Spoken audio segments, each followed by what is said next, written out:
Mtemi wa kwanza kabisa Ukerewe ni Tukatoba. Kilichotokea ni ugomvi katika familia yao ya asili. Ya asili. Ambao pia ilikuwa katika familia ya uchifu. Ya uchifu. Na utawala wake unaanza 1635. Sawa. Inaitwa Maembe ya Waganda. Kulikuwa karibu na kisima pale Uganda. Sasa alipo Wajerumani kipindi hicho walishafika Ukerewe. Ndio. Wajerumani kupata taarifa kwamba kuna huyu chief kaua wazungu. Amezoa wazungu. Labda kuwa wale Waganda isingekuwa issue kubwa sana lakini ameua nini? Wazungu. Chief Rumbika aliwa Lukonge ameua misionari. Lakini Chief Rumbika akafanya akawaita na akawa impress. Mwaka 1905 Wakatoliki White Fathers walileta jineri ya kwanza, walisimika jineri ya kwanza kisiwani Ukerewe. Na ndio jineri ya kwanza Afrika Mashariki na Kati. Ndio inatenganisha pamba na mbegu. Ni kanisa Katoliki. Hakukuwa na shule yoyote ya wasichana ya darasa la 5 mpaka la 8 Ukerewe. Kama sio ya Roman Catholic girls. Ambayo soma getu girls. Kuna taarifa zinasema alifia Uingereza. Inipo taarifa nyingine ni kwamba Wajerumani walimnyonga walipokuwa wakatili, si ndio? Kwenye ule mtu wa kunyongea kwa jirani hapo. Kilimo cha pamba zaidi sasa ni Uingereza. Ninapenda kusema kwamba sawa Waingereza walipromote ulimaji wa pamba, si ndio? Katika eneo hili kwa sababu pia walishajenga ndio walileta reli kutoka Tabora mpaka Mwanza. Ukerewe ilikuwa inazalisha chakula mno. Ilikuwa na second class ambayo ilikuwa ni wazungu tu. Na third class kwa bahati mbaya ilikuwa ni Waswahili. Hata mabasi wakati huo mabasi ya railways yalikuwa na mabasi mengine Ukerewe mimi niliona yalikuwa yana ukuta katikati. Ukuta wa mbele ulikuwa na wazungu na baadaye Wahindi, lakini mabasi ukalimaji. Partition ya mbele ya karibu na driver ya wazungu. Sasa Ukerewe tunakaa huko nyuma. Ndugu watazamaji wetu, karibuni katika wasilishi letu la leo. Na leo tunakwenda Ukerewe kwenye karne ya 17. Mwaka 1935 mpaka mwaka 1963. Tutaangalia Ukerewe ilivyokuwa chini ya uchifu wa Ukerewe, na tumemtembelea ndugu yetu hapa Dr. Sokombi. Yeye ni Mkerewe, Mrusi na Mtanzania. Atatupitisha kwa kumbukumbu zake alizonazo kuweza kuhuisha kile kilichotokea zamani ili kiwepo kwa kizazi cha leo tulichonacho na kizazi kinachokuja. Dr. Sokombi, karibu. Asante sana. Nafikiri tu kwa kifupi nitagusia watemi wa Ukerewe. Ndio. Mtemi wa kwanza kabisa Ukerewe ni Tukatoba wa kwanza. Na huyu kihistoria alisema anazalika kutoka sehemu ya magharibi ya ziwa. Kutoka sehemu ya magharibi ya ziwa, na nafikiri kulikuwa na figisu katika utawala huko katika kujiokoa ili wakimbilie mahali ambapo hawataweza kudhuriwa na watesi wao. Ndio maana hata kama kutoka Mreba kuna kisiwa kinaitwa Ukerewe.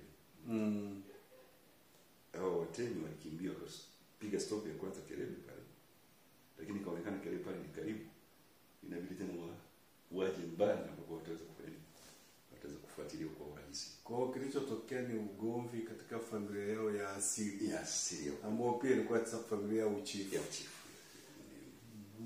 Ndio kaja Ukerewe. Kwa hiyo Katoba wa kwanza kihistoria sasa alifika Ukerewe mwaka 1635 na utawala wake unaanza 1635. Sawa. Karne ya 16 17.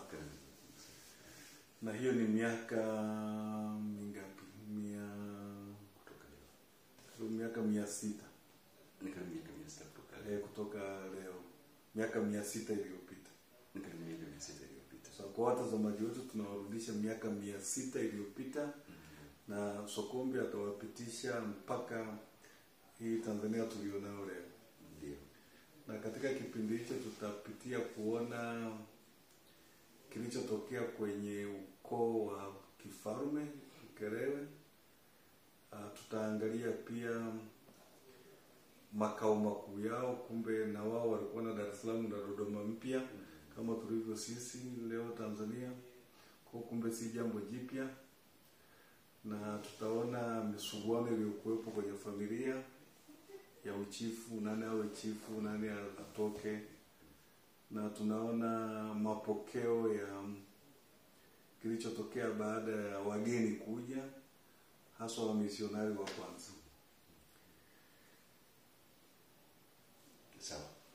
Kwa hiyo Katobaha alipokuja na kuanza utawala wake mwaka huu 1635, chini yake kuna watemi wasiopungua 16. Chini yake kuna watemi wasiopungua 16. Kutoka mwaka 1935 mpaka 1963. Katobaha alipofariki, mtoto wake mkubwa alikuwa anaitwa Kaseza, ndiye alikuwa mtawala wa Ukerewe. Kaseza alimwachia Katobaha wa pili. Na Katobaha wa pili alimwachia utawala Mihigo wa kwanza. Mihigo wa kwanza akamwachia Katobaha wa tatu. Sasa hapa kulingana na historia tofauti. Historia ya leo itanipa kusema kwamba Katobaha wa tatu alimwachia utawala Mumanza. Alimwachia utawala Mumanza. Mumanza akamwachia Nago. Nago akamwachia Kahana.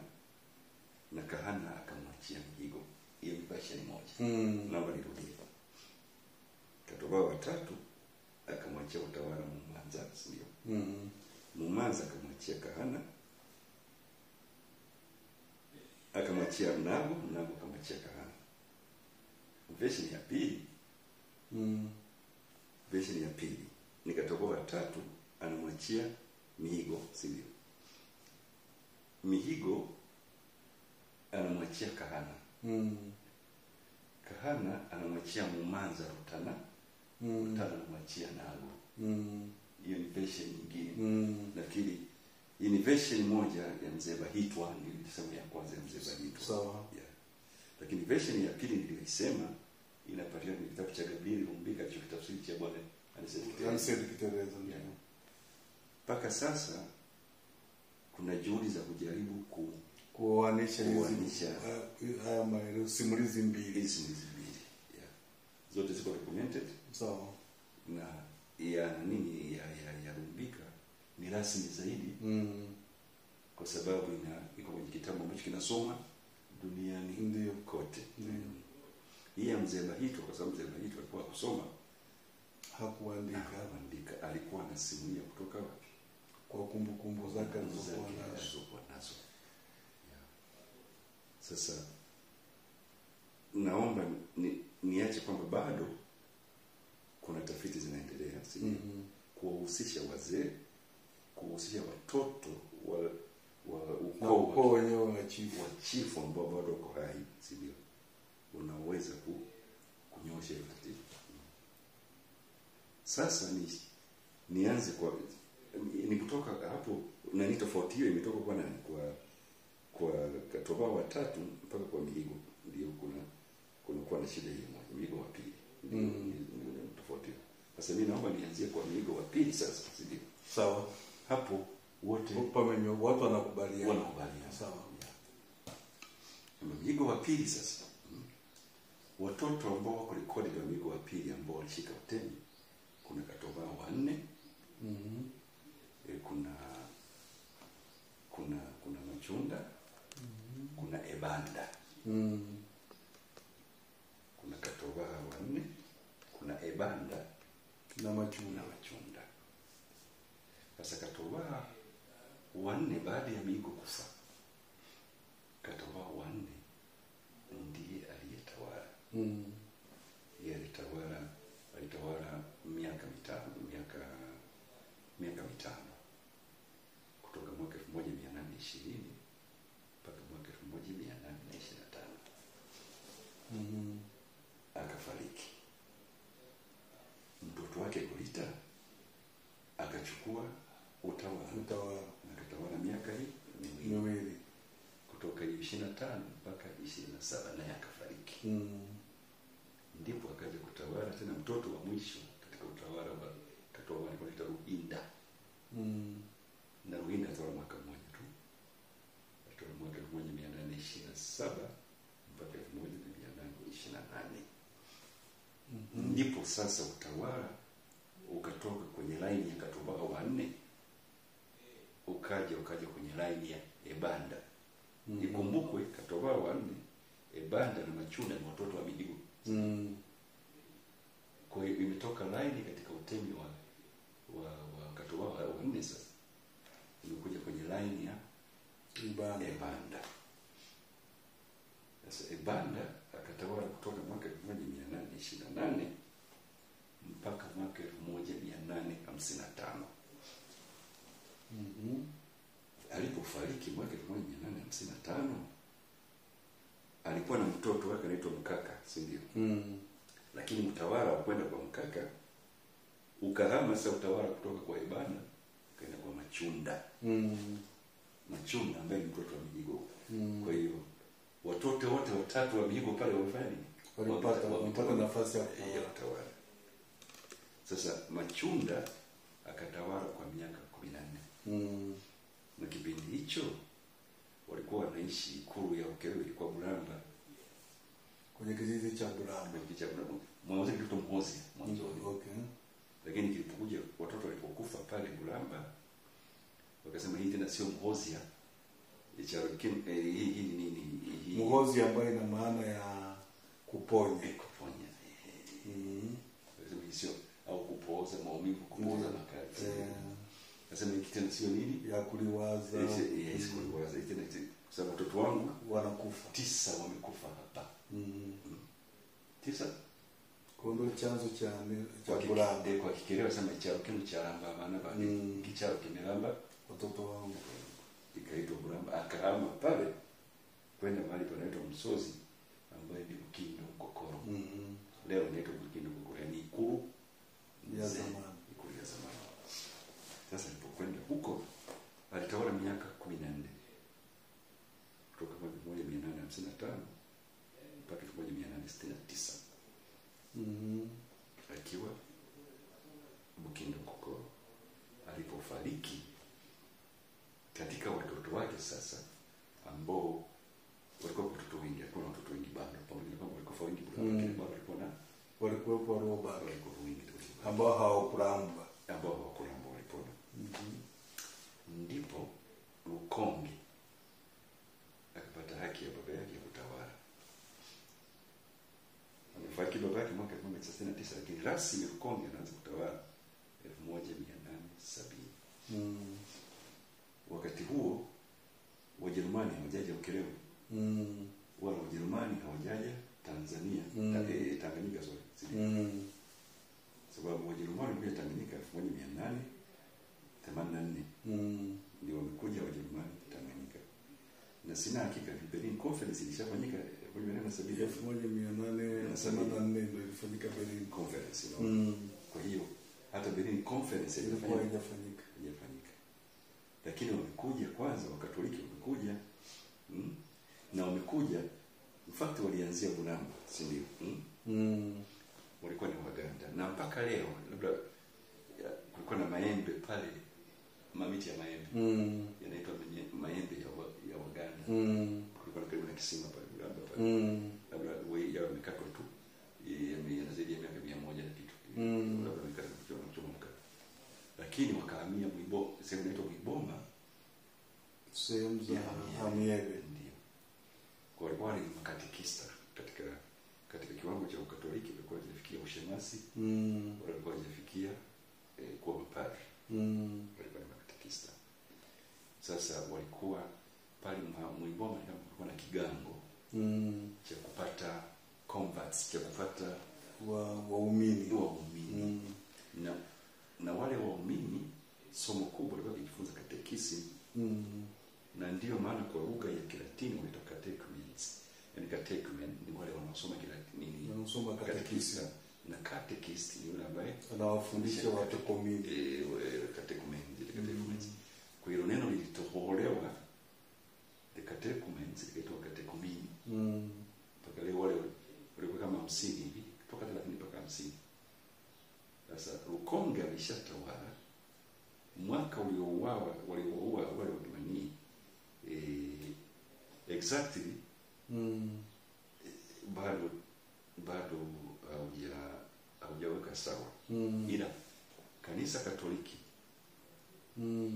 parokia ya Nansio hizo rekodi na tarehe unazo na mwaka waliouawa hawa wakati kumini sio ndio hao misionari wa Kiafrika wa Kiganda wao yanaweza dini ya Ukatoliki Ukerewe. Ndio.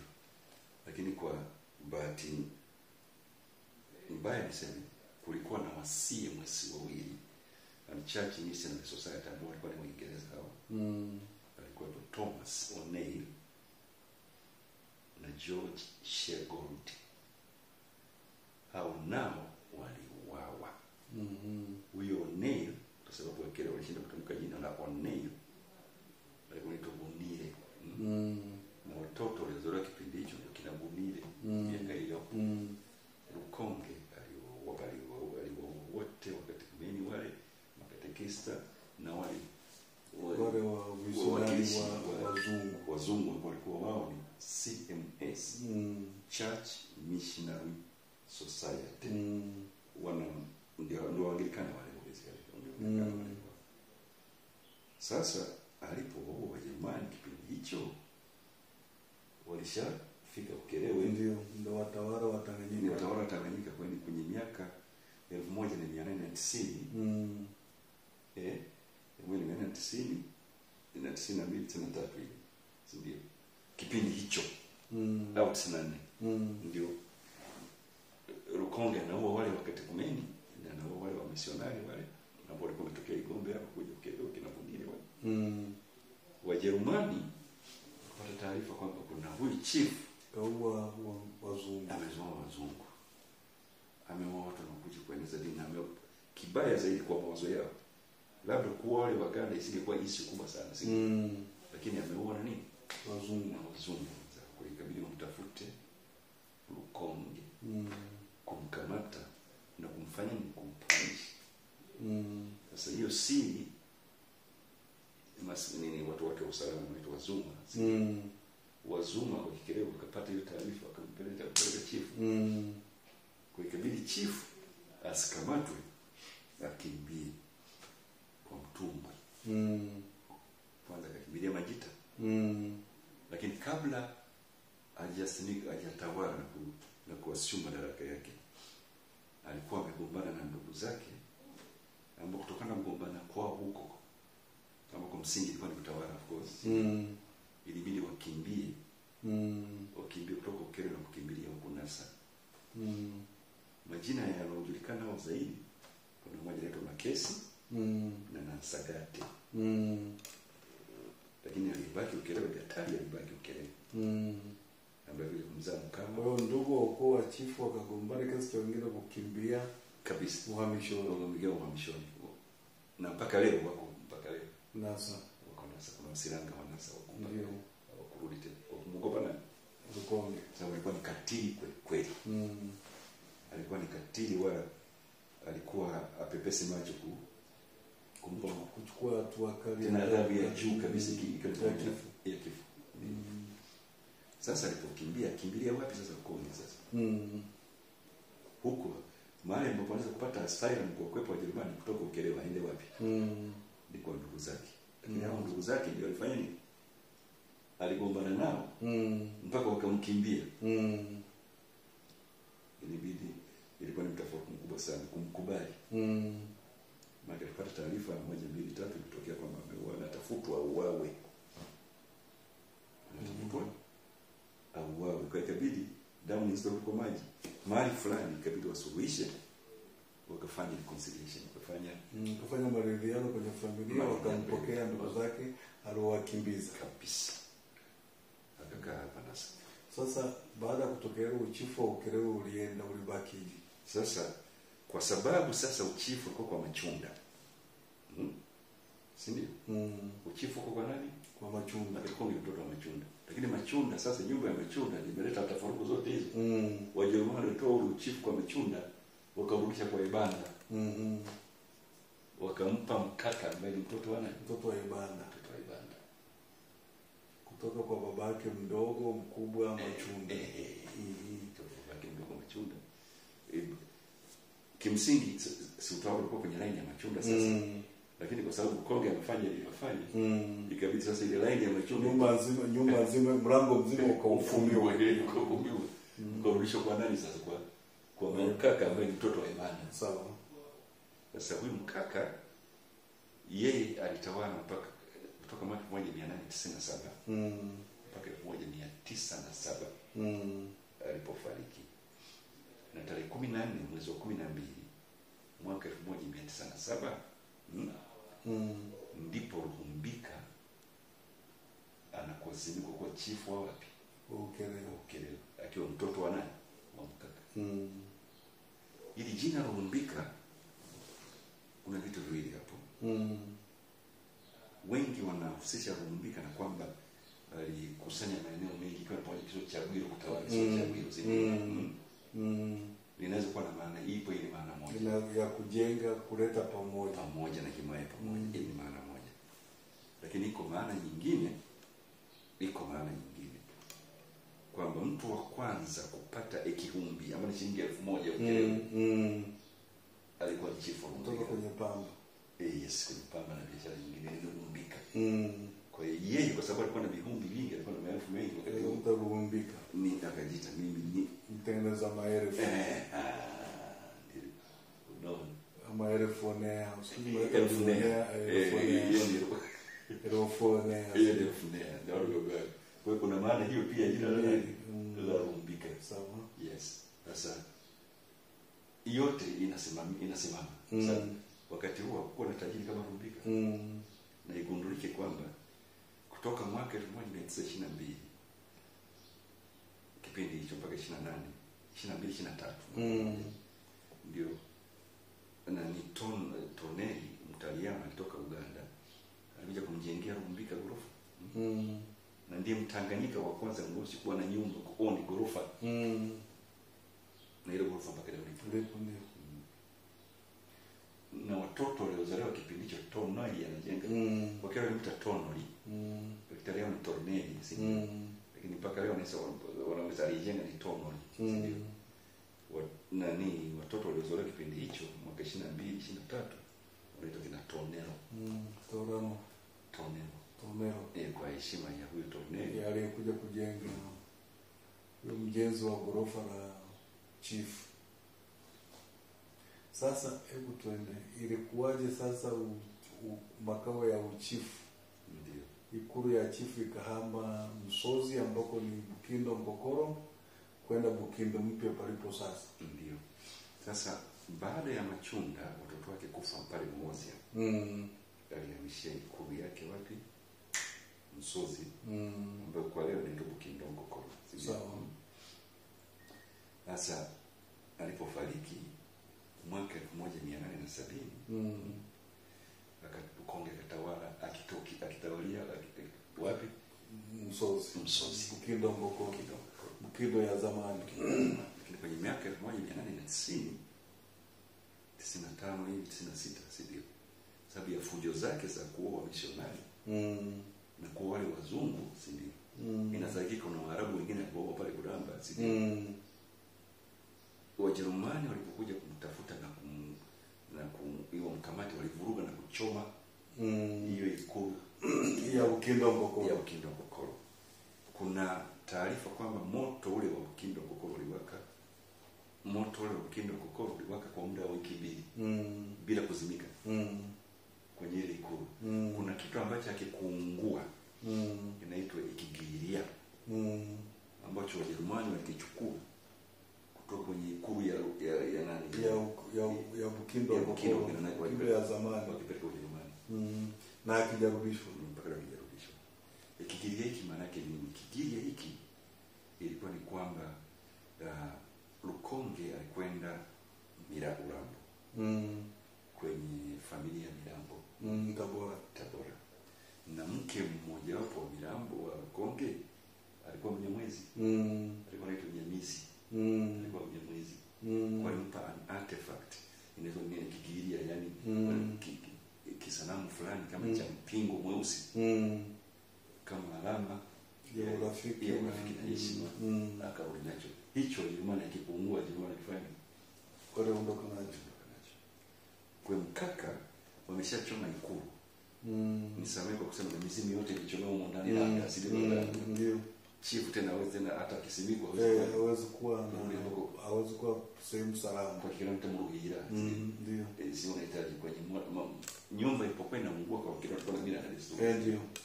Kuna mambo mengi yanafanyika. Hawezi kurudi tena huko ndani. Kwa nyumba iliyoungua. Kwa hilo eneo sio ni kulala nje mpaka utakapojenga nyumba nyingine. Ndio. Hii simami sisi. Sawa. Of course vitu kama hivyo tena sasa hivi havipo. Ndipo mkaka anaanzisha utawala wake kutokea Bukindo ya sasa. Na mpaka leo mtoto wake alipojenga ile ghorofa ni mpaka ndipo hapo. Mwaka mkuu ya chifu Ukerewe mpaka leo alipo. Kwa hiyo sababu ya kutoka Msozi Bukindo ni Wajerumani kwenda kuvuruga pale na kuchoma Ikulu yake. Sababu alikuwa na magobore usiweze kupigana nao, walipomlaza warugorogo wawili tu pale na ule mlipuko kile ulikuwa jazoea vitu kama hivi wote walisambatika kama nini zile wewe piga tu sema akikunyoshea tu namna hii unakufa sije mambo ya kwetu. Hao watu wakikunyoshea tu unakufa unamdoka. Kwa hiyo wakiwaona tu ndio kama hata akifanya na mbele jamaa wakisambaratika. Ndio chanzo cha kutoka Bukindo Kokoro Msozi kuja. Kwa hiyo Ikulu imehama kutoka Buramba kwa sababu ya watoto kufa wa Machunga. Ndio. Kwenda Msozi. Kufika Msozi wakahama kwa sababu ya kushambuliwa na Ikulu yake kuchomwa na Wajerumani. Kwa sababu ya makosa ya nani? Kwa sababu ya makosa ya Lukonge. Ya kuua wale misionari na wageni waenezaji ya dini ya Ukristo. Na kuna Waarabu walikuja kufanya biashara pale Bulambo, walikuwa na maduka aliboa kama pia. Kwa ikaonekana hao labda kama angekuwa na huo Wakerewe, maana alikuwa na huo Wakerewe pia isingekuwa ni issue kubwa sana kwa Wajerumani. Lakini swala kwamba aliua wazungu wenzao hilo sikuwa na msalia mtume ile tena kwa walikuwa mpaka. Kwa hiyo tarehe 14 mwezi wa 12 mwaka 1907 ndipo Rumbika anatawala Ukerewe. Alitawala Ukerewe mpaka tarehe 12 mwezi wa 10 mwaka 1938. Kutoka 1907 mpaka 1938 kwa aliingia mtawala kwa kijana sana. Mimi tena majibu kijana. Miaka 31. Ndipo mtoto wake sasa anaitwa Michael Mwanamira Kumbuzia akiwa mdogo na yeye akatawala kutoka tarehe 17 mwezi wa kwanza mwaka 1939 mpaka mwaka 1963 tulipopata uhuru na Nyerere kuondoa uchifu. Yes. Yeah. Kwa hiyo hivyo ndivyo ilivyo ina nutshell. Na uzuri ambacho Chifu Rumbika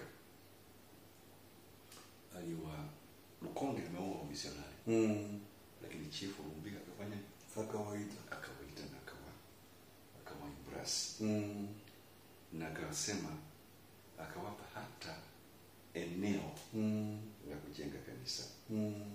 Ukitoka Bukindo hapo kama unakwenda Kagunguli kuna mahali hapo ni swampe unalima mpunga. Ndio. Yeye chifu akasema hapana, msiwape hapa. Mwape juu kidogo. Akagunguli wape hapo kwenye kamwinuko pale. Na ndio maana paka leo pale toka Kagunguli. Pale toka Kagunguli. Ile sema tunaita Buyoga, si ndio baba? Kwa Buyoga ikabadilishwa kwa sababu ya mwinuko ule. Ikaitwa Kagunguli na bado ndio jina tunalojua sisi leo. Na yeye kana kwamba haitoshi, yeye akakubali kuwa Mkatoliki. Na cheti namba 1 cha Ukatoliki Ukerewe cha Gabrieli Mkatoliki namba 1. Na ndio maana Wakatoliki wengi ni dini ya chifu. Wakatoliki wengi Ukerewe wakawa Wakatoliki. Na kanisa Katoliki sasa likaleta mabadiliko makubwa sana Ukerewe ya elimu na hospitali. Likawasomesha Ukerewe including mtoto wa chifu Nahumbika. Lukumbuzi alisomesha na kanisa Katoliki. Elimu ya msingi. Akaenda Tabora Boys, ilikuwa ni shule ya dini ya watoto wa machifu. Makere ndio. Kwa sababu baba yake aliona njia ile na akawapokea machifu, akawapa msaada. Yes. Wa misionari wale na wenyewe na ajili ya shule tu walileta utunzaji wa mazingira Ukerewe. Nakumbuka ndugu yangu kulikuwa na misitu inaitwa msitu wa padri. Musaka wa padri. Sawa. Ulikuwa uruhusu kukata mti wala kufanya wala kuchoma chochote ndani. Ilikuwa ni huko ni conservation kwa Wakatoliki hao. Pia Wakatoliki hao waliofundisha Ukerewe njia mpya za ukulima wa kisasa. Walikuwa wanafundisha kilimo cha matuta cha kuingia kwenye nini? Ndio. Kilimo mnyoko sio bana. Sawa. Mnyoko wa udongo na udongo. Sawa. Walifundisha pia kupanda pamba kulingana na nini? Na space mistari kwa vipimo sahihi babangu. Kana kwamba haitoshi, mwaka 1905 Wakatoliki White Fathers walileta jineri ya kwanza, walisimika jineri ya kwanza kisiwani Ukerewe. Na ndio jineri ya kwanza Afrika Mashariki na Kati. Ndio inatenganisha pamba na mbegu. Mahali panaitwa Mtungu. Hiyo jineri mpaka leo ipo. Of course imebadilishwa kwa sababu wakati ule hakukuwa na umeme wa kuendesha mota ya matabani ya walikuwa wakitumia kuni kuchoma maji. Yanatoa mvuke, ule mvuke unakuwa compressed na kushuka kufanya nini? Kuendesha kwa steam. Kwa steam. Sasa waliletaje wale Katoliki? Yale mashine yalikuwa kutoka Uingereza. Wakati huu Kenya ilikuwa ni colony, Uganda ilikuwa ni protectorate, na Tanzania mandate territory. Ya Tanzania mandate. Tanganyika territory under British mandate. Reli ya kutoka Mombasa mpaka Nairobi mpaka Kisumu ilikuwa inafanya kazi, ilikuwa operation. Kwa hiyo zile turbines zilizotoka Mombasa zikaja kwa reli mpaka Kisumu. Kisumu zililetwa na feri. Kutoka Kisumu mpaka Bugorora, sehemu inaitwa Bugorora. Ndio. Kutoka pale Bugorora ni kama kilomita 7 kutoka Bugorora au 8. Kutoka Bugorora mpaka Mtungu. Hakukuwa na namna yoyote kubeba yale mataba, hakukuwa na namna yoyote. Ilikuwa ni wanayasukuma. Walikata magogo. Yakasukuma laza chini kwenye magogo, amisha pale magogo kutoka Bugorora mpaka Mtungu. Na kuja kusimika na mainjinia walikuwa ni Wakatoliki hao. White Fathers yao. Kwa jineri ya kwanza kuunguma kutenganisha pamba na mbegu na ndio nyuzi na mbegu ya kwanza Afrika Mashariki. Ilisimikwa ile Ukerewe mwaka 1905. na kanisa Katoliki. Kwa hiyo unaona elimu wameleta elimu na utunzaji wa mazingira. Utunzaji wa mazingira na hiyo mpaka hata miaka ya 80 ilikuwa bado kuna nini, kuna mapoli kile uzunguru kwa chochote kwa nini poli kapati zilipo bado. Elimu, hospitali, mazingira na kilimo. Kuwafundisha kulima kwa mstari, kuwafundisha wote ni kanisa Katoliki walifanya. Kwa hiyo na hata kusoma kwa Wakerewe walio wengi wa kizazi hicho ilikuwa kwa sababu ya kanisa Katoliki. Kabisa kwa sababu walitoka kana kwamba ilikuwa haitoshi, si ndio? Walikuwa na shule zao nyingine kama nyingine seminary kanisa Katoliki. Hata Nsumba St. Mary's College ni St. Mary's College ilikuwa inaitwa St. Mary's College. Ambako wamesoma kina Mseko, Nsumba, Ngaza Rosa College, si ndio? Ni kanisa Katoliki. Hakukuwa na shule yoyote ya wasichana ya darasa la 5 mpaka la 8 Ukerewe kama sio ya Roman Catholic girls ambayo soma getu girls. Nyingine zilikuwa ni boys secondary school, lakini ya wasichana ilikuwa Roman Catholic. Si church walikuwa kifika darasa la 4 wasichana wa KIC ambao ni Protestants ilikuwa waje NASA Bulima pale.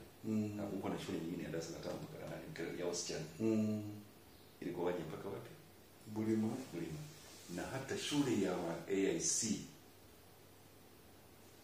ilikuwa ni mpaka ya wanaume, ilikuwa la 5 mpaka la 6. La 7 na la 8 ilikuwa kuja kusoma Kijima, ilikuwa kuja kusoma Kijima. Kwa hiyo unaweza kaona jinsi Wakatoliki walivyo facilitate Ukerewe kusoma. Maendeleo ya Ukerewe. Yes, Kabumbuli Boys ilikuwa ni Wakatoliki, si ndio? Itira na 5 mpaka la 8. Kabumbuli Boys na 5 mpaka la 8 ilikuwa Wakatoliki, si ndio? Shule za serikali ilikuwa ni Bukongo. Kitangaza. Ilikuwa ni shule ngapi? 4 tu zenye darasa la 5 mpaka wakati huo. Ikaja Murtungu ya Wakatoliki bado, si ndio? Kwa hiyo lakini bado kulikuwa na preparatory seminar Murtungu pale. La 5 mpaka la 8 kwa ajili ya kuja Nyegezi seminar. Ilikuwa ni Roman Catholic. Kwa hiyo kwa elimu ujio mapadri wa White Fathers wa Kikatoliki wamechangia sana kuliko dhehebu lolote ni kabisa. Kwa hiyo Rumbika aliwakubali ndio faida nyingine alizopata. Kwanza watu kwa Wakatoliki kukubali Kristo na Wakerewe waliona kwamba chifu mwenyewe ameingia kwa ikawa dini yake. Wengine wote wakafunguka wakaingia. Na walikuwa wanatoka mpaka Kisoria huko mpaka Kibara. Kesho ni Jumapili wanakuja kulala Jumamosi pale Kagumbuli. Wanalala nje. Kesho yake upate misa alafu warudi. Wanatembea Kibara kwenda hiyo ni kwenye kama kilomita 50-60. Ndio. Kwa mguu. Wanatembea wanavuka kwenda kusali. Na wafika usiku kama Jumamosi wanalala nje. Kesho yake asubuhi wanasali alafu wanarudi. Yes. Na jambo moja wa Katoliki walilofanya la hekima lilisaidia sana kueneza Ukatoliki. Chifu alikuwa na mke zaidi ya moja wakati. Lakini walimruhusu kuwa Mkatoliki hata kama wanawake wawili. Ilikuwa ni shida. Na utakuta kwamba mapadri wa kwanza kabisa weusi Ukerewe na Tanzania kutoka Ukerewe. Father Kasisi, Father Kasisi kama sio padri wa 4 kati ya mapadri wa 4 wa kwanza. Mapadri wa 3 wa kwanza ni Father Kasisi. Walikuwa Ukerewe. Kwa hiyo kanisa Katoliki kwa kweli kwa elimu na maendeleo ya kilimo na mazingira, sije baba yangu, na afya. Karibu liko story ya Katoliki baba yangu. Wamechangia sana maendeleo ya Ukerewe. Sasa nini ulikuwa mwisho wa Mkaka na ni Rukonge?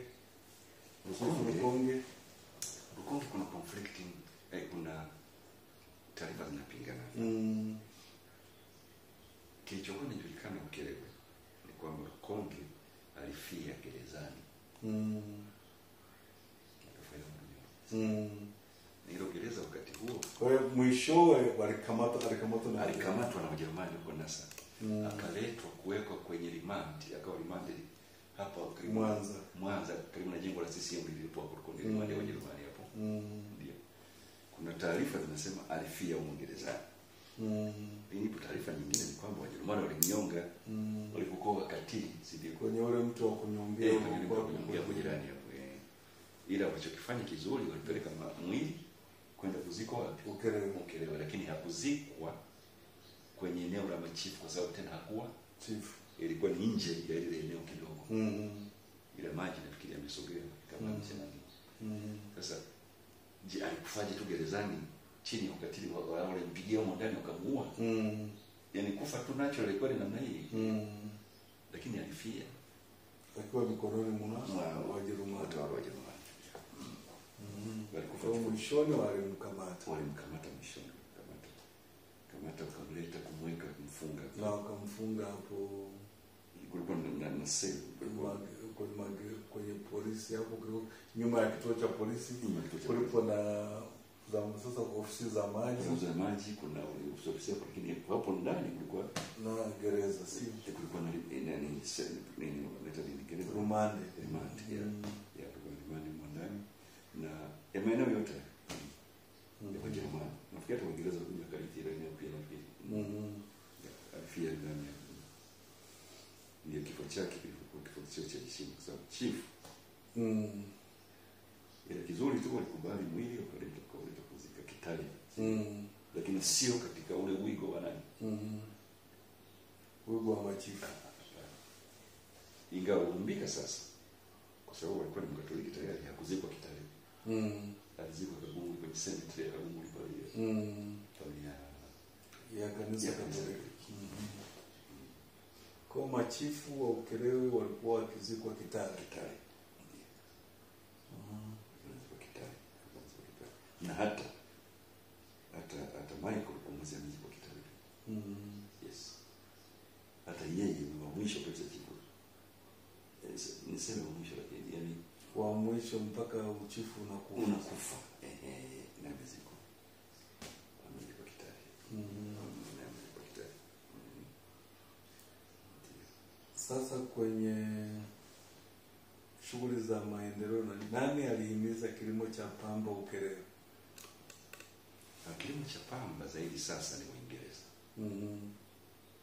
Lakini walioanzisha kile na kusiniwa Wajerumani. Ni elfu sana ni Wajerumani. Maana jini lilikuja wakati wa Wajerumani. Si ndio baba? Kwa maana pamba ilikuwepo tayari. Yes, kabisa. Waingereza walikuja kupromote tu, si ndio? Waingereza walikuja kupromote tu. Maana wamekuta hiyo jini, si ndio?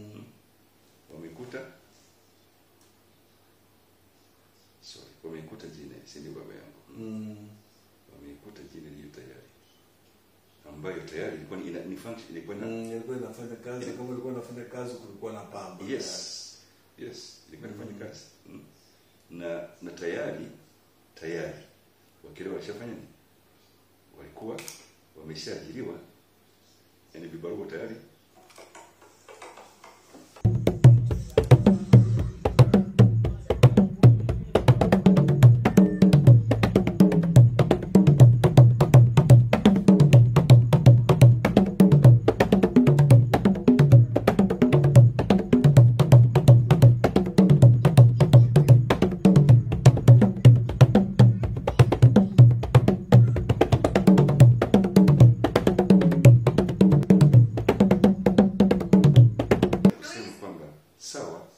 Waingereza walipromote ulimaji wa pamba, si ndio? Katika eneo hili kwa sababu pia walishajenga ndio walileta reli kutoka Tabora mpaka Mwanza.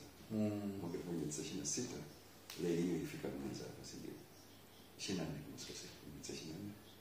ndio reli ilifika Mwanza hapa. Ili kuweza sasa kuchukua ile pamba hii hapa kuipeleka Dar es Salaam na kupeleka huko Manchester. Dokta, wewe kwa umri wako na Ukerewe maisha yalikuwaje miaka hiyo? ya Ukerewe ilikuwa ni bread basket, ikiwa kama kisiwa, ilikuwa ni bread basket ya kwanza, ilikuwa ni bread basket, ilikuwa ndio gala la chakula, bread basket. Yani watu walikuwa wanatoka Mwibara kuja kuponea chakula Ukerewe. Watu walikuwa wanatoka huku Usukumani nasa kuponea chakula Ukerewe. Ukerewe ilikuwa inazalisha chakula mno. Yani na samaki sana. Sidi baba yangu. Na pia uchumi wa Ukerewe ulikuwa uchumi mkubwa sana. Sababu mji mkuu wa pili kwa uchumi ya kwa uchumi na maendeleo kwa mkoa wa Mwanza ilikuwa ni Nansio, ikiwa nyuma ya Mwanza. Mpaka mwaka 61 Nansio ndio ilikuwa mji wa pili kwa ukubwa na uchumi mkubwa kwa mkoa wa Mwanza. Kwa maana Geita, Kwimba na Mwanza na Ukerewe, si ndio? Nansio ndio ilikuwa mji mkuu. Kulikuwa na mahindi matajiri ambao pia wamechangia kama kujenga ile Indian Public Library. Aliyetoa pesa nyingi Lada Megji alitoa shilingi 1500 mwaka 1300, ndio wakati huo ndio alitoa hela nyingi kuliko mwindi yote hapa. Kwa hiyo ni mwindi tajiri alikuwa yuko Ukerewe. Alikuwa yuko Ukerewe, kuna mwindi matajiri kabisa Ukerewe. Akina Patel, Roman Mbai Patel, kina Sadrudi, kina Magari Mbai Swami Naraya, kina Walid Rataj Ruga, ambaye yeye kwa sababu alikuwa na pesa nyingi alimsomesha Mseko. Kulikuwa na, yani sinisemeje, uchumi wa Ukerewe ulikuwa ni mkubwa mno. Kiasi kwamba Nansio kwa miji ya wakati huo ilikuwa ni mji mkubwa sana. Kulikuwa na Clock Tower Nansio. Ilikuwa hapo Clock Tower ambayo ilisimikwa na Walid. Kwa hiyo ukija Nansio pale mjini miaka hiyo ya miaka ya 40, 50 na mpaka kuelekea 60 kulikuwa na Clock Tower. Sasa ilikuwa Nansio kulikuwa na cinema theater. Alikuwa amejenga Patel. Kama ulikuwa na theaters Mwanza, Liberty na Tivoli, kulikuwa na Nyanza Cinema, only 3 theaters mkoa wa Mwanza. Mwingine ilikuwa na Nansio. You can imagine Nansio ilivyokuwa Ukerewe. Kulikuwa na jini. Sasa umeme walikuwa na majenereta ya kufanya nini ya kufua umeme. Sasa jenereta jini ilikuwa imeshakuwa kubwa. Ilikuwa inatoa mbegu za pamba na uzi. Mbegu za pamba ilikuwa nakamua mafuta. Mafuta ya pamba aina mbili, semi refined na double refined. Semi refined ilikuwa ni crude kama mosi. Lakini ikipikiwa wale unageuka rangi kwa njano. Kwa hiyo tukaona kama ilikuwa ni maana sana wali wa rangi from crude wali. Kulikuwa na mashine ya kuchambua na grade mchele kubwa kuliko zote mkoani Mwanza, ilikuwa Mgororo. Kwa hiyo Ukerewe walikuwa wanapaki mafuta ya kula kwenye madebe ya wakati walikuwa ni sio plastiki, kuna madebe ya bati. Si ndio kwa gani? Galoni ngapi? Galoni 5 nafikiri. Ya debe la bati. Kwa wanapaki kabisa, yanapelekwa Kenya. Yanapelekwa Mwanza, yanapelekwa Mbeya. Walikuwa na grade mchele, mashine ya grade mchele. You can imagine Ukerewe hii. Walikuwa wanatoa matishari Nyanza, Material Federation of Cooperative Unions. Walikuwa wanatoa matishari kuja kuchukua pamba ameshatolewa uzi kabisa Ukerewe. Yanavutwa kuja mpaka wapi? Mpaka Mwanza kwa hiyo. Kwa hiyo Ukerewe ilikuwa ni highly developed na hali ya hewa nzuri sana. Mvua ilikuwa inanyesha, chakula kingi na ng'ombe walikuwa ni wengi wakati huo. Na mpaka leo Mr. Tomishia, nyama inayotoka Ukerewe, beef, the best beef ya mkoa wa Mwanza ilikuwa inatoka Ukerewe. Na mpaka leo mpaka leo best beef inatoka Ukerewe, sio? Na samaki walikuwa ni wengi sana, sio? Sasa hivi of course mihogo ilipoingiliwa na ugonjwa sio batobato. Sasa usafiri ilikuwaje kama Ukerewe kwa kisiwa? Hii meli ya Clarias, nakumbuka sisi tunasoma primary, tunasoma ile habari ya Msoke Twawerera. Yeah, okay. Mwanzoni kabisa wakati wa ukoloni sasa Uingereza umekuja, Wajerumani walikuacha meli nafikiri. Ilikuja meli inaitwa Joloti. Ilikuwa steamship Joloti. Baadaye ikaja MV Barbas. Motor driven. Ikaja MV Trapia. Ndio baadaye sasa kwenye miaka ya 50 mwishoni nafikiri ikaja MV Credus. Lakini bado Trapia na Credus zinafanya kazi na nyingine kwa Arestes. Kwa hiyo usafiri wa kuja Ukerewe ilikuwa ni motor driven watercrafts kutoka miaka ya 40 50 mpaka leo. Na Credus ilikuwa na madaraja mpaka Trapia. Ilikuwa na second class ambayo ilikuwa ni wazungu tu.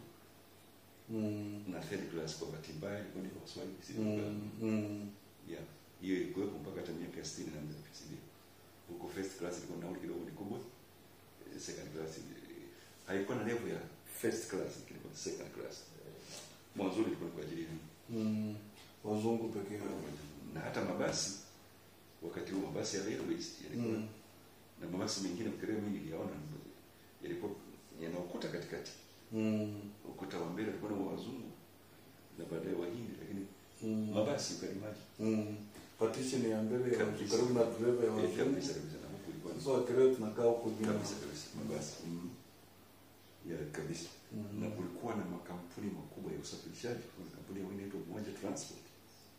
Kazi yake ilikuwa inachukua pamba yote kutoka Ukerewe mpaka Mwibara kuleta kwa jindi kwa kufanya kwenye jina za nasa na yani watu huko Mwibara huko Mwigundu mpaka sijui Kuiramba wapi.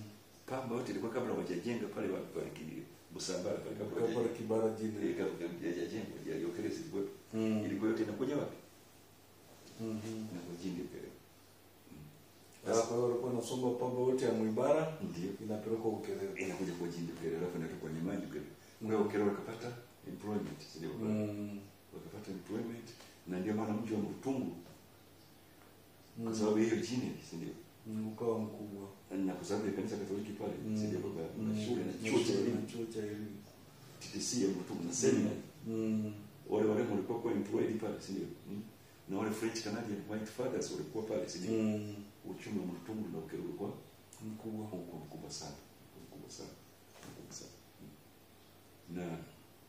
Na Wahindi matajiri, kati ya Wahindi matajiri Mwanza huko Ukerewe. Wengine wako Canada leo kina Wanji hao na watoto wao. Ya wengi walikuwa na Canada. Kina Sarudi, Roman Baipatero alishafariki, wengine wengi kina Kanta Lambanji, kina Kotecha, ndio huko Kotecha huko. Yeye alikuwa kazi yake ni kuuza baskeli tu. Sababu baskeli wakati huo ilikuwa mwezi wa 7 baada ya kuuza pamba. Na brandi zilizokuwa nauza za baskeli kwa Nidale, ilikuwa kuna Raja na Rouge. Brandi za Hercules zilikuwa na Hamba zilikuwa zimeshapotea. Lakini brandi ambayo mwanzo ilikuwa ni Hamba, ikaja Hercules. Lakini brandi ambayo ilipendwa sana na Wakerewe ilikuwa ni Rari. Na hata ikianguka chini kwa mtu, ukianguka na baskeli anasema ni mali ya Rada. Sababu Rada alikuwa mwini mmoja tajiri kuliko wote. Yaani mali ya Rada haiteleki.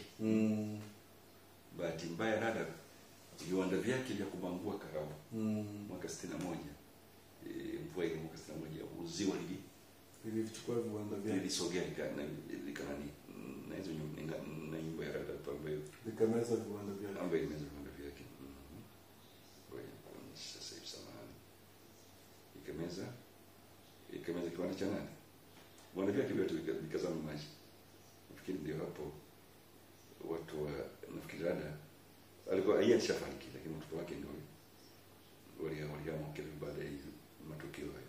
Nani Dokta, kuna kitu kimoja ambacho accessibility ya elimu ndio wakati nyinyi mnakuwa Ukerewe ilikuwa tunaona mmoja ile ni yako Mkatoliki, wengine nyumba ya Ananos na iko na sio bado leo si ndio hiyo maji yaliingia huko kote mwaka 61. Mungu ni kama cha kubambulia kwa nini. Nyingine zilianguka shauri maji. Hazikuwa imara kama hivi. Hii ni kiwanda kimejengwa na mitikisiko. Hicho ndio kiwanda cha kubangua kahawa Ukerewe cha Rada Mbegi. Sasa ni Rada Mbegi ni huyu ambaye Papo Indian Republic Library. Kwa tajiri kiasi kwamba yani vitu vyake vilikuwa bei chini kwa ajali bei anaotoa kwa sababu yani wakati ule wa uchifu na tutakwenda kupata uhuru ndio yani accessibility ya huduma kama elimu ilikuwaje kwa jamii nzima ya Ukerewe. Tumeona mchango wa Katoliki na tunajua sasa ilikuwa mara nyingi ambao walikuwa wanapewa fursa ya kwanza ni Wakatoliki. Sasa watu wengine ambao hawakuwa Katoliki ilikuwaje? Walikuwa kwa AIC ambao walikuwa ni Protestants. Walipewa majina na Wakerewe walitoa majina. Protestants Wakerewe wa Protestanti. Kwa sio Protestanti. Protestanti ndio maana ni Protestants. Sawa. African Inland Mission. Wakaita Baranda Mission. Kwa hiyo Baranda Mission na madhehebu makubwa mwingine kulingana. Na kujenga shule. Kwa hiyo ulikuwa uwezo kupata elimu kama wewe si wa madhehebu haya kabla ya uhuru hapana. Ukubali kubatizwa kwanza na mshirika wa hilo. Yes. Yani kulikuwa na hilo kwa kweli kabla ya uhuru. Sasa wewe kwa safari yako ulioishi ukawa elimu mpaka ukafika leo hapa ulipo. Ndio. Unaweza sisi kwa Ukerewe bahati nzuri miaka yetu sasa. Mwalimu Nyerere alikuwa ameondoa hiyo bei ya kigezo cha elimu kama dini, kigezo cha dini kama ufunguo wa kuingia kwenye elimu. Kabisa alikuwa ameondoa hiyo bei kwa sababu miaka hiyo mimi sikuwa Katoliki. Wala si ndio. Nilikuwa mnaandamisha. Kwa hiyo shule ambayo ningesoma primary ningesoma katika kanda. Sawa. Extended primary school, Bukongo middle school, si ndio? Au Kitangaza middle school, si ndio? Lakini sekondari nisingeweza kuja Nsumba. Hapana. Nilikuwa na option chache tu za sekondari. Nilikuwa ni Good Boys, shule ya serikali. Sawa. Na Msoma Alliance. Okay. Msoma Alliance ambayo ilikuwa ni wa Protestant. Wa Protestant. It was an alliance of churches. Kwa hiyo CMS, Passion na Lutherans, YIC, hata Wasabato kwa kiasi walikuwa na ruhusa kwa uchache. Yani wao walikuwa hawana uwezo wa kujenga shule kama Wakatoliki It was an alliance of what? Kwa ndo maana tukawa na shule hizo za alliance. Kulikuwa na Msoma Alliance na Dodoma Alliance ambao sasa ni Mazengo, sio? Ni Mazengo sasa. Sasa ni chuo kikuu cha Santa John. Yes. Na shule iliyokuwa wakati huo na level. Okay, Msoma Alliance sio kwa level kutumia kwa serikali. Kabla ya hapo sisi Protestanti ukitoka Msoma Alliance unakwenda Minaki. Ndio shule ya nini? Ya Protestants. Lakini Catholics ungeenda Pugu, ungeenda Milambo, San Mary's Milambo, ungeenda Ndanda, ungeenda Mkapa aliposomea. Yani ulikuwa na shule nyingi sana. Naona baba yangu kwa eneo la kwetu. Sasa safari yako wewe ilikuwaje? Mimi bahati nzuri sasa ile bei ilishaondoka. Nilikuwa ni shule ya lower primary, kuna lower primary schools na upper primary schools. Yani na lower primary ilikuwa unaanza kule kwanza ilikuwa inaitwa substandard. Na bora kinaitwa subu ndio Kerewe tunashinda kuita substandard, tunaita subu substandard. Kwa standard 1 mpaka standard 4 bado ilikuwa shule ya AIC nilisoma. Sawa. Bahati nzuri kuingia sasa tano mwaka 68 ile bei ilienda kama itoa. Yes, kwa nikaenda shule ya Mtungu ambayo ni Katoliki. Sawa. mchanganyiko sasa ukawa yani hakuna kitu kama hicho. Kwa hiyo na hata nilipotoka Mtunguru ni shule ya Katoliki. Nikaenda sekondari ambayo ilikuwa ni Katoliki pia. St. Thomas More College, Ihungu Secondary School. Ambayo ilikuwa ni adili pale. Ya Katoliki, lakini wakati wa beria zimetoka. Kwa hiyo hilo kwa kweli Nyerere namshukuru sana. Na sivyo sisi wa Protestant hatakuwa na shule nyingi kiasi cha kuna shule chache nyingi. Baada ya shule hata za Wakatoliki nyingi kuliko za serikali. Sio baba. Shule za serikali kwa chache mno. Ndio boys hapa sio. Tabora boys sio baba. Old Moshi ya Moshi sio baba.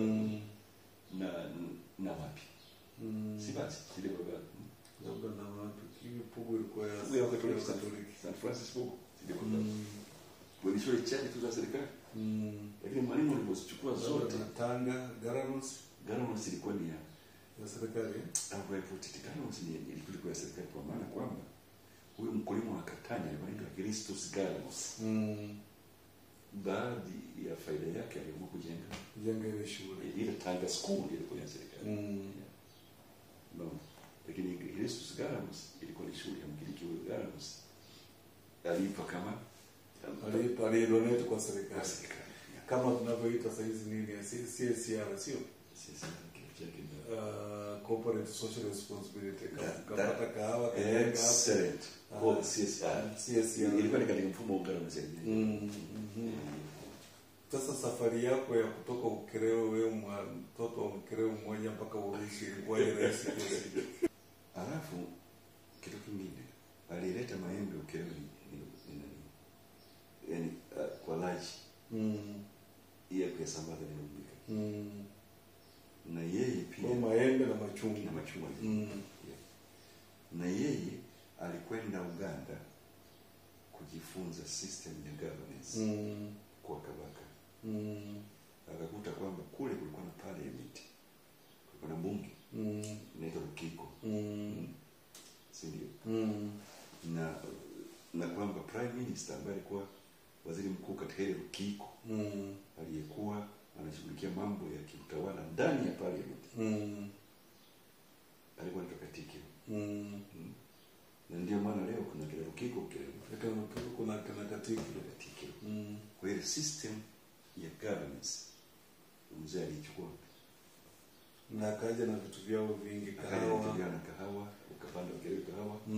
Akaja sasa na masufuria makubwa sana mpaka yako pale Bukindo. Yalikuwa yamechomelewa uwezo kalinyanyua mpaka yani mpaka leo. Yalipo pale ile sufuria mpaka leo. Na kitu cha na uwezo kalinyanyua. Alafu ndio Ukerewe ni Mtanganyika wa kwanza kuown gari registered motor vehicle na serikali. Na ndio maana kienda Ukerewe kuna barabara mingi sana. Road network ya Ukerewe ni kubwa. Why? Ili kumwezesha chief kutembeza gari lake watu waliona. Anaamka tu anawasha gari wanashangilia. Shangilia kabisa gari ya chief. Tunasema machawa mwaka 2025 kwamba haitoshi. Hawa kwa machawa. Wao ni washangiliaji. Machawa ni kitu tofauti kabisa.